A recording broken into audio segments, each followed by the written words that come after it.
Troy Peterson, Mr. Bluegill, and welcome to another Reel Report. You know, the last few weeks I've had a heck of a time trying to get on some fish. I've gone out with a few different people trying to do a few different things.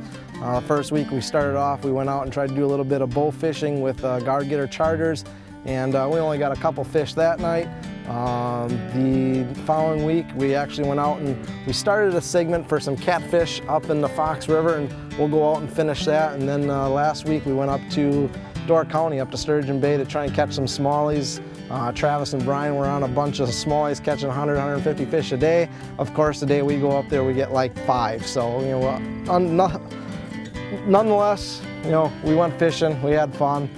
Just didn't get a lot of fish on film. But today, Justin and I came out, and Justin's actually the guy behind the camera. He's the one with the little fuzzy thing growing right here. So when you come into the store, you can kind of distinguish. We kind of look like brothers, but we're really just brothers from different mothers. So he's the camera guy today. You know, we're coming out and doing something fun. We're gonna chase some panfish, do some bluegill fishing, and a bunch of different ways. You know, we go about the bluegills.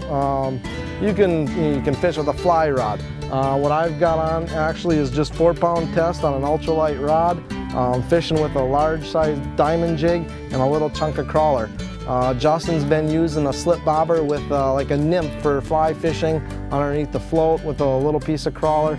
All kinds of different ways to go about these. But you know, when the summer comes around and you get into this hot water, you know, the water is a little bit warmer, we're out fishing with Sheriff County lakes, and these fish really move as the day goes on. In the morning they'll be along the shallow weed edges or the deep weed edges. You just kind of gotta find them. But then as the sun comes up, the first thing they do is they go down to that cooler water and they go down deep. And when that happens, you can fish them with a slip bobber, cast tubes, or what I've been doing is using spoons like we use for ice fishing, like a Swedish pimple or a Haley, and dropping that down, because what happens is these schools of bluegills, they roam so fast, and you want to get it down there, catch a couple fish, and you know, get it back down there as fast as you can. So the spoon's been working pretty well. But you know, as the sun goes down here tonight, what we're going to do is we're going to concentrate on the deep weed edge as these fish come from the deep and come back up. Hopefully we'll catch a couple bass, we'll catch a couple bluegills, and have some fun doing it. But stay tuned, we'll show you guys some catfishing here as we finish that program up, and catch some bluegills, and then next week we'll try and get back on some of the walleyes on Winnebago. So stick with us here and we'll show you what we're doing and hopefully catch a few more fish. Oh boy. Hey, you're live. I know. Still feels pretty decent. Oh, nice fish.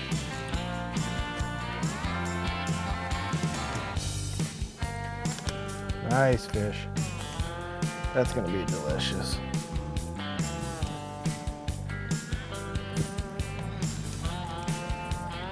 I think we got a nice little fillet for the frying pan. Ooh, that's a nice fish. A little bit of salad included. Oh man, that's a full course meal right there. Excellent. A little bit of dressing and we'll be all right. That's awesome. Come on, buddy. Look at the size of him. And that's pushing probably 9 1/4, almost 9 1/2 probably. My hand's 8 1/2. That's got another inch on it at least. Yeah, 9 1/2 inch fish. Your hands are small. You got like 6-inch hands. 6. It was put up on my head, like a big head. Yeah, see there. That is much better. Oh, it's a little prickly. This is what I love to do right here. Take a break from the walleyes, the bass and carp, and bass and carp, and go and catch real fish. Awesome. There we go.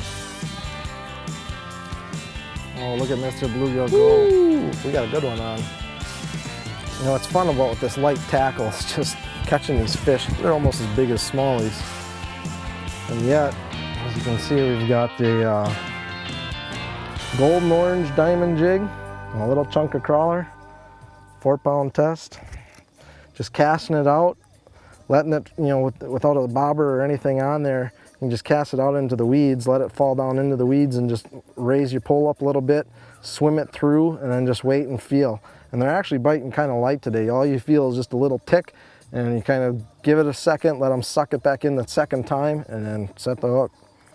But, you know, these are, you know, all at 8.5, probably 8 3/4, almost 9-inch bluegill, so they're nice fish. But we're gonna hit the scaler tonight, get carved up, and we might have another fish fry at TRS. In the live well.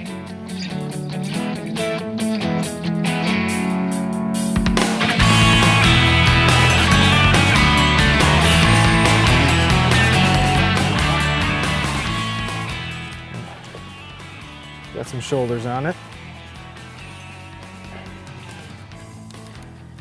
Another bluegill fell to the, well, what's left of the crappie craw.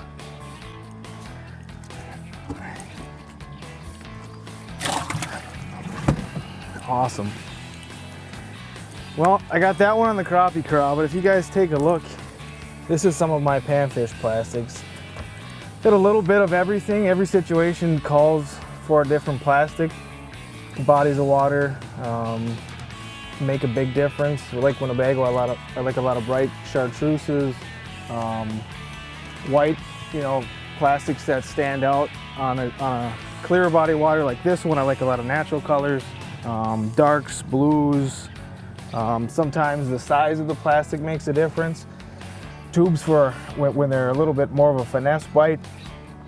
For bluegills and crappies, sometimes take a little bigger chunk, a little bit more of a minnow retention. So a lot of options. There's a lot of plastics out there. Here's just a few. There we go. He's charging the boat. I'll get the slider, but I'm busy. Get the net. There we go. Female.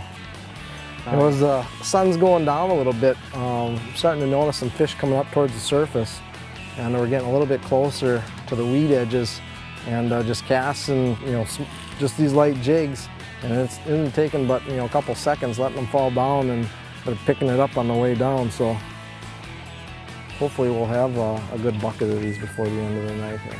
Add it to the pile. Add it to the pile. Another one from the deep. Ooh, he's gonna jump. Look at him go, look at him go. Man, can you imagine if these fish were like 15 inches, 16 inches? I don't think there'd be gear that could handle them.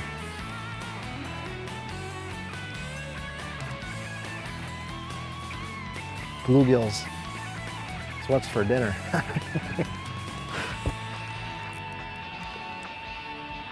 Ooh, this one's mad. You would probably be mad too if you had a hook through your face. Just beautiful fish. It's a good one to wind the night down. You know, you throw these things in the tumble drum, scale them all up, clean them on the board, and throw them in a little Gary Roach's batter with some beer, and throw them in, you know, 350 to 400 degree grease, a little bit of tartar sauce, some French fries. That's what we'll be doing here at the Real Shot one of these days.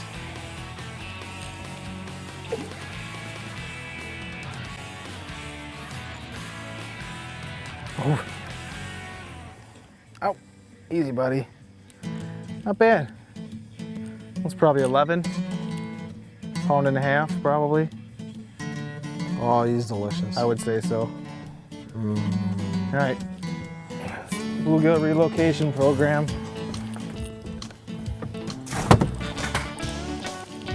Call that one a tweener. I'll just give it a home. Getting dark. Getting very dark. Not a bad way at the end of the night. Sun setting. A little bluegill fishing with Mr. Bluegill.